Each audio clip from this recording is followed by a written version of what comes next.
नमस्कार, हमारी खास पेशकश में आपका स्वागत है। आपके साथ मैं हूं जीनत सिद्दीकी। शुरुआत करते हैं। देश में कोरोना महामारी महासंकट बनकर मंडरा रही है और इस महासंकट को कुछ मुनाफाखोर गिद्ध मौका समझकर चांदी काटने में जुटे हुए हैं। बीते 3 हफ्तों से देश के अलग अलग अस्पतालों में मरीज ऑक्सीजन की किल्लत में दम तोड़ रहे हैं और ये मुनाफाखोर गिद्ध ऐसे लोगों की मजबूरी का पूरा फायदा उठा रहे हैं।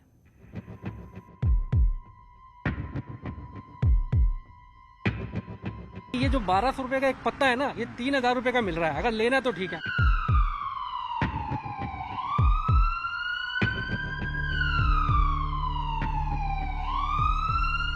अस्पतालों से ऐसी भयावह तस्वीरें आ रही हैं जिन्हें देखकर देश का कलेजा कांप रहा है। बेबस लोग भी सोच रहे हैं कि काश उनके हाथ में कुछ होता तो वो मजबूरों की मदद करने के लिए हाथ बढ़ाते। जिस वक्त में किसी भी इंसान का दिल पिघल जाए, जिस वक्त देश की आंखें नम हैं, जिस वक्त दर्द से बिलखते लोगों को मदद की जरूरत है, उस वक्त भी कुछ ऐसे लोग हैं जो चाहे तो मदद कर सकते हैं, किसी की जान बचा सकते हैं, लेकिन फिर भी ये लोग मरीजों को ठगकर नोट छापने में जुटे हैं। यही हैं कोरोना काल के गिद्ध।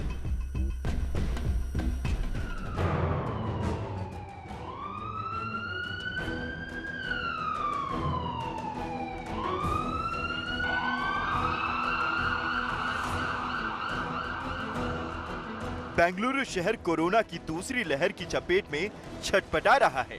कर्नाटक सरकार ने बेंगलुरु शहर में 1200 बेड कोविड मरीजों के लिए अलॉट किए थे, लेकिन कोविड कंट्रोल रूम से संपर्क करें तो एक भी बेड नहीं मिलेगा। तो इसके जवाब में आरोप है कि बीबीएमपी यानी कि बृहद बेंगलुरु महानगर पालिका के कुछ कर्मचारी हैं जो इस मौके पर रिश्वतखोरी करके अपने जेबों को भरने में लगे हैं। बीजेपी सांसद तेजस्वी सूर्या ने आरोप लगाया है कि बीबीएमपी के कुछ कर्मचारी अस्पतालों में बेड का सौदा कर रहे हैं। A certain patient who does not need a bed is allotted a bed. Thereafter, for a period of 12 hours, the bed is reserved in his name. So once a bed is allotted, for 12 hours, the BBMP authorities try to find somebody to sell the bed along with these agents. When they cannot do that, after 12 hours, the bed automatically becomes unblocked. In the last just 10 days, there are 4,000 plus such instances where the scarcely available bed was made available to a person who did not need a bed, who was in home isolation, but after 12 hours he did not go and get himself admitted. It has become auto unblocked. यार इतना जज ಹೇಳಿದ್ರು ಅಂತ book ಮಾಡೋದು आइए। तेजस्वी सूर्या ने अपने दावों की पुष्टि करने के लिए कुछ ऐसे लोगों की ऑडियो क्लिप भी जारी की है जिनके नाम पर बीबीएमपी अस्पतालों में बेड बुक हैं या कहें कि ब्लॉक करवा कर रखे गए हैं। Did you get any call that there was an ICU bed booked in your name in Pristine Hospital? No, I didn't hear anything. Nobody told you anything, right? No, nobody told. BBMP call you to book any bed for you? Just once I got a call. After that, I reached out to zonal and everybody, and I did not get any calls. Okay, were you told that a bed was booked for you, a HDO bed in Saptagiri Hospital? By BBMP, no, I was not informed. On 1st May by around 5:30 in the evening? No, I was not informed by BBMP. Okay, did you get any call on 2nd May about a general bed in Sakra Hospital? No, I did not get that call either. Surya ने कहा है कि private अस्पतालों में भी इस तरह bed के सौदे का खेल चल रहा है। This is a curious case of how in certain big hospitals admissions take place only in the wee hours of the midnight. Not a single admission or allotment takes place at any time during the day. But after 12 o'clock in the night, 2:30 a.m. in the night, 10 beds are made available. 2:31 in the night, beds are allotted. 2:31, 30 seconds, all 10 beds are admitted. Tejasvi Surya के पर्दाफाश करने के बाद येदियुरप्पा सरकार ने इस मामले में जांच के आदेश दे दिए हैं। शहर शहर कोरोना मरीज के सामने मुश्किलों का अंबार खड़ा है। न्यूज 18 इंडिया कोरोना काल में गिद्धों के स्टिंग ऑपरेशन को दिखा चुका है कि कैसे अस्पतालों में बेड की कमी है और बेड दिलाने के नाम पर ठगी हो रही है। ऑक्सीजन की कमी है तो मुनाफाखोर ऑक्सीजन की कालाबाजारी में जुटे हैं। कोरोना मरीजों के काम आने वाली जरूरी दवाओं की कालाबाजारी भी हो रही है। साथ ही मरीजों को अस्पताल तक पहुंचाने वाले एम्बुलेंस चालक भी चंद किलोमीटर के बहुत ज्यादा और मनमाने दाम मांग रहे हैं।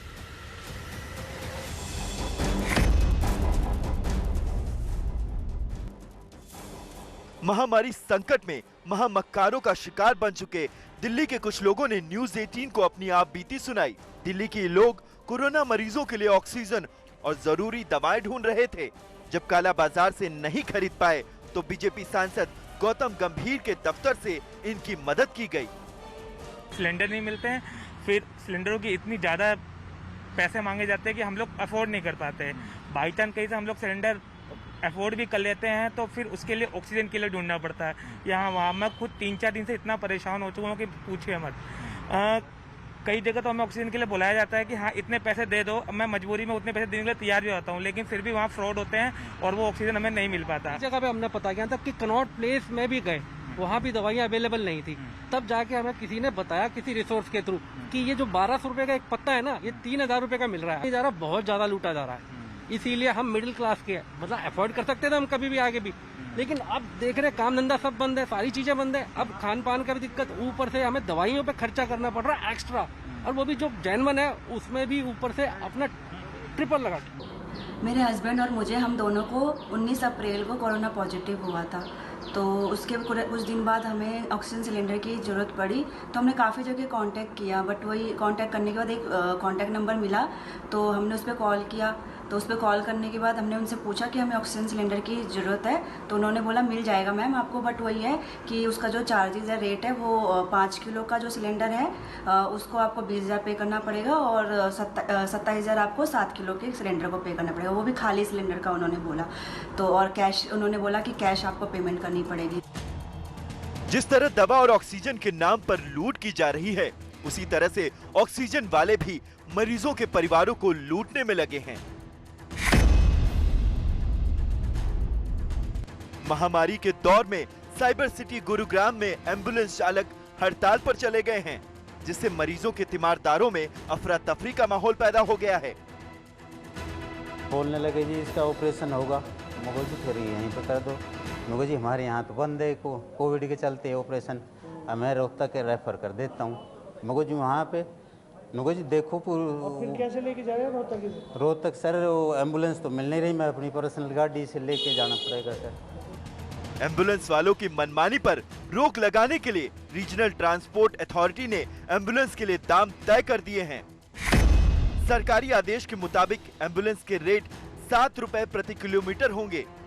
अगर एम्बुलेंस में ऑक्सीजन और वेंटिलेटर लगा है तो रेट 13 रुपए प्रति किलोमीटर होगा। बस रेट तय करने से एम्बुलेंस यूनियन नाराज हो गई और नाराज एम्बुलेंस चालक हड़ताल पर चले गए। गुरुग्राम एम्बुलेंस चालक संघ का कहना है इतने कम दाम पर उनका खर्च पूरा नहीं होता है।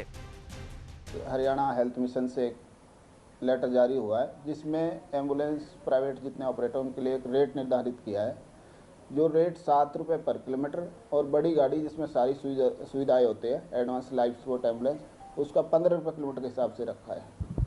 7 रुपये में पेट्रोल की गाड़ी में 1 किलोमीटर भी गाड़ी नहीं चल सकती, उसका भी खर्चा गिने तो 12 रुपये खर्चा आता है। ऊपर से कोविड का 100% पेशेंट आ रहा है, उसमें कोविड के एहतियात के लिए जो स्टाफ को हमें सुविधाएं देनी है, सैनिटाइजर हो गया, पीपी किट होगी, ऑक्सीजन वगैरह होगी, वो सब चीज़ें महंगी है।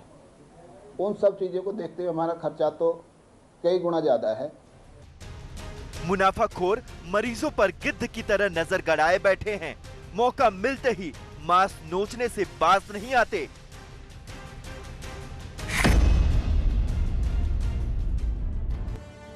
कोरोना मरीजों को नारियल पानी पीने और सही मात्रा में फल खाने की सलाह दी जाती है।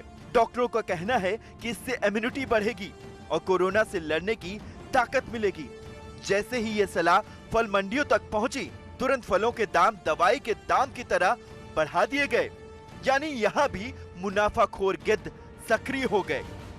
कोरोना महामारी के दौरान वो तमाम चीज़ें जो इस प्रोसेस में काम आ सकती हैं सब महंगी होती जा रही हैं। ना सिर्फ ऑक्सीमीटर्स या बाकी इक्विपमेंट बल्कि फल भी। इस वक्त हम मौजूद हैं यूसुफ सराय मार्केट में और यहाँ आप देखेंगे कि नारियल और कीवी दो ऐसी चीज़ें जो सबसे ज़्यादा लोग खाना पसंद करते हैं या जिसको रेफ़र किया जाता है अच्छी डाइट के साथ इस कोरोना टाइम पर, उसके भी दामों में बढ़ोतरी नज़र आ रही है। भैया कितने के हैं नारियल? नारियल कितने के बिक रहे हैं? 80 रुपये का, 70 रुपये का, 2 तरह बेचते हैं। अच्छा, और कीवी का क्या रेट चल रहा है? 40 रुपये। ये क्यों महंगे हो गए अभी? मंडी में महंगे हैं जी, मंडी महंगे तो यहाँ पर महंगे हैं।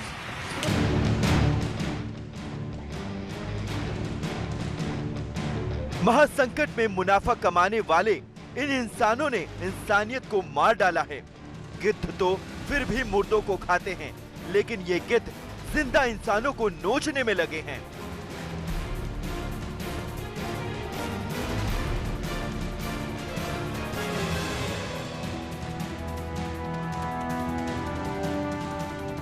कोरोना के खिलाफ चल रही जंग के बीच ऑक्सीजन विजय अभियान से दिल्ली की आवाम को राहत मिलने की आस जगी है। एक एक सांस के लिए संघर्ष कर रहे लोगों को तेजस की तकनीक का सहारा मिलने वाला है।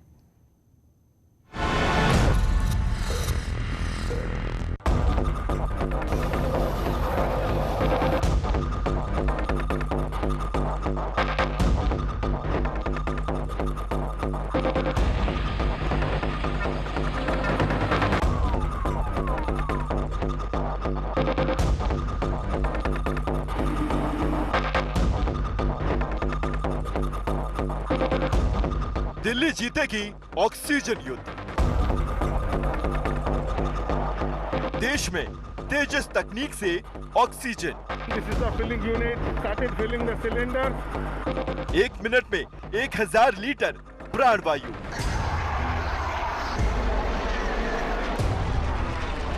$2200 किलोमीटर प्रति घंटे की रफ्तार से उड़ने वाले फाइटर जेट तेजस की तकनीक अब दिल्ली समेत देश भर में हवा की रफ्तार से ऑक्सीजन देगी। दिल्ली में तमाम कोशिशों के बावजूद करीब 1 महीने से ऑक्सीजन की किल्लत दूर नहीं हो रही है। ऑक्सीजन के लिए दिन रात सरकार से लेकर अस्पताल तक और मरीजों से लेकर उनके तीमारदारों तक सब बेहाल हैं। लेकिन अब जान बचाने के लिए युद्ध स्तर पर भरपूर प्राणवायु का इंतजाम किया गया है। दिल्ली के एम्स ट्रॉमा सेंटर में सिर्फ 1 हफ्ते में ऑक्सीजन प्लांट तैयार किया गया है। वहीं आरएमएल अस्पताल में भी ऑक्सीजन प्लांट बनकर तैयार है। ये प्लांट डीआरडीओ ने दिन रात की मेहनत से तैयार किए हैं। ये ऑक्सीजन प्लांट स्वदेशी फाइटर जेट तेजस की तकनीक से अस्पतालों में ऑक्सीजन देंगे। 6 मई से दोनों प्लांट से ऑक्सीजन सप्लाई शुरू होने लगेगी। देश भर में ऑक्सीजन की किल्लत को दूर करने के लिए डीआरडीओ ने पीएम केयर फंड के तहत तकरीबन 500 ऐसे बड़े ऑक्सीजन जनरेशन प्लांट पूरे देश भर में लगा रही है, जिसमें से पहले 5 प्लांट जो है वो दिल्ली और हरियाणा में लगाया जा रहा है। इस वक्त हम लोग दिल्ली के एम्स ट्रॉमा सेंटर में हैं और आप देख सकते हैं कि ये वो ऑक्सीजन जनरेशन प्लांट है। इसकी ख़ास बात ये है कि ये प्लांट की जो तकनीक है वो तकनीक डीआरडीओ ने खुद विकसित की है और ये विकसित की गई थी तेजस के जो कॉकपिट में जो पायलट है उसको ऑक्सीजन हमेशा किस तरीके से प्रोवाइड की जा सके, ऑन बोर्ड ऑक्सीजन जो सिस्टम है उसके तहत ही जो है उस तकनीक के तहत इसको जो है बनाया गया है और इस वक्त ट्रॉमा सेंटर एम्स में इसको लगाया जा रहा है। दिल्ली के एम्स में देश भर से कोरोना समेत तमाम गंभीर बीमारियों से पीड़ित मरीज आते हैं। देश के सबसे बड़े अस्पताल में ऑक्सीजन की कमी न हो, इसके लिए डीआरडीओ ने एम्स ट्रॉमा सेंटर से तेजस फाइटर जेट वाली तकनीक से ऐसा ऑक्सीजन प्लांट तैयार किया है जो हर रोज हजारों मरीजों की जान बचाने में सक्षम है। ये जो सामने जो ब्लैक कलर का बॉक्स आप देख रहे हैं, ये बॉक्स है, ये जो इंस्ट्रूमेंट है, ये एटमॉस्फेयर से ऑक्सीजन को खींचता है और उसके बाद इनको जो है इसके ज़रिए सेपरेटर के ज़रिए जो है इन दोनों टैंकों में भरा जाता है और यहाँ से इनमें से जो ऑक्सीजन की जो प्योरिटी है उसको जो है मेंटेन किया जाता है, नाइट्रोजन को उसको बाहर निकाला जाता है।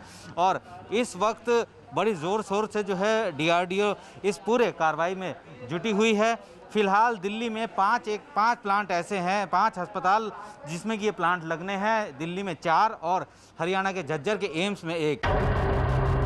दिल्ली समेत देश भर में ऑक्सीजन की चिंता में परेशान अस्पतालों और मरीजों के लिए ये बड़ी राहत की खबर है। ऑक्सीजन की किल्लत को लेकर एक तरफ देश में ट्रेन से लेकर प्लेन तक लगातार प्राणवायु की कमी पूरी करने में जुटे हैं, वहीं दूसरी ओर डीआरडीओ ने 7 से 8 दिन में ऑक्सीजन प्लांट तैयार करके प्राणवायु के मोर्चे पर बड़ी विजय हासिल की है, क्योंकि तेजस तकनीक वाले ऑक्सीजन प्लांट हर लिहाज से बहुत ही खास हैं। डीआरडीओ के ऑक्सीजन प्लांट तेजस तकनीक से लैस हैं। तेजस की तरह ऑक्सीजन प्लांट में कंप्रेसर लगा है। प्लांट का कंप्रेसर पर्यावरण से हवा खींचता है। हवा में 79% नाइट्रोजन और 18% ऑक्सीजन होती है। कंप्रेसर में लगा एयर ड्रायर ऑक्सीजन अलग करता है। कंप्रेसर और ड्रायर ऑक्सीजन गैस का निर्माण करते हैं। 1 मिनट में 1000 लीटर ऑक्सीजन तैयार होती है। एक बार में 195 मरीजों को ऑक्सीजन आपूर्ति हो सकती है। 45 लीटर वाले 197 सिलेंडर आसानी से भरे जा सकते हैं। हमने अपने जो स्वदेशी तेजस फाइटर एयरक्राफ्ट है उसके टेक्निकल उसमें ऑनबोर्ड जनरेशन सिस्टम जो होता था हमारा, जिसमें ऑक्सीजन जनरेट होती है, उसी टेक्नोलॉजी के आधार पर हमने बड़ा प्लांट बनाया है। इसमें क्या होता है, कंप्रेसर होता है जो कि आपको हम एटमॉस्फेयर से उस एयर को लेते हैं। फिर आप थोड़ा सा अगर ये प्लांट को थोड़ा सा बता के हम लोग समझा सके तो। कंप्रेसर है तो इसमें क्या है, इसमें आप एटमॉस्फेयर से एयर लेते हैं, फिर वो एयर जो है इसमें एयर टैंक में स्टोर होती है। फिर ये एयर ड्रायर से उसको एयर को हम ड्राई करते हैं और फिर हमारा ये जो 2 टावर हैं, इसमें क्या होता है कि एयर में नाइट्रोजन और ऑक्सीजन बहुत ज़्यादा मात्रा में, आपको जैसा होता है 79% जो है नाइट्रोजन रहती है, तो उसे हमें सेपरेट करना होता है। तो इसमें मॉलिक्यूल सीब होती है जो कि जिसमें क्या होता है कि जियोलाइटिक मटेरियल होता है, वो नाइट्रोजन को एब्जॉर्ब कर लेता है, तभी इसको प्रेशर स्विंग एब्जॉर्प्शन टेक्निक बोला जाता है। फिर ऑक्सीजन सेपरेट होती है तो फिर हम उसको ऑक्सीजन जो पीछे जो टैंक है उसमें स्टोर करते हैं। फिर ये हॉस्पिटल की जो नॉर्मल पाइपलाइन है उससे कनेक्ट कर डायरेक्ट आप पेशेंट्स को सप्लाई कर सकते हैं। बेसिकली ये लिक्विड ऑक्सीजन नहीं है, ये एटमॉस्फेयर से ली गई ऑक्सीजन है। ये एयर फॉर्म में ऑक्सीजन है, ये लिक्विड फॉर्म में ऑक्सीजन है। दिल्ली में टैंकर से लेकर वायुसेना तक सभी ऑक्सीजन की कमी दूर करने में जुटे हैं, लेकिन कोरोना काल में देश की राजधानी में बढ़ते मरीजों की संख्या की वजह से ऑक्सीजन की जरूरत 700 से 900 मैट्रिक टन तक पहुंच गई है। ऐसे में डीआरडीओ का ऑक्सीजन प्लांट एक सांस के लिए संघर्ष करते मरीजों की जिंदगी बचाने में बहुत बड़ी कामयाबी अदा करेगा। तो हमने बताया है कि इसमें 1000 लीटर पर मिनट के हिसाब से ऑक्सीजन जनरेट होती है, जो कि करीबन 195 प्लस पेशेंट को कैटर कर सकती है। और कितने सिलेंडर हम भर सकते हैं इससे? अगर आप 47 लीटर वाटर कैपेसिटी के सिलेंडर है तो उनको आप करीबन 197 सिलेंडर 150 बार तक भर सकते हैं। डीआरडीओ 3 महीने में पीएम केयर फंड से पूरे देश में 500 मेडिकल ऑक्सीजन प्लांट लगाएगा। इनमें से शुरुआती दौर में दिल्ली के AIIMS trauma centre, doctor Ram Manohar Lohia अस्पताल, सफदरजंग अस्पताल, लेडी हार्डिंग अस्पताल और एक प्लांट हरियाणा के झज्जर एम्स में भी तैयार हो रहा है। दिल्ली में Lady Hardinge Hospital, RML hospital, trauma, AIIMS trauma और राम मनोहर और जो ये एक अस्पताल है उसमें इसको लगाया जाना है। ख़ास बात यह है कि ये तकनीक भारतीय जो वैज्ञानिकों है डीआरडीओ ने ही वो इजाद की है और उम्मीद जताई जा रही है कि इन प्लांट के एक बार लगने से और पूरी तरीके से तैयार होने से जो है जो ऑक्सीजन की किल्लत है वो ख़त्म हो जाएगी।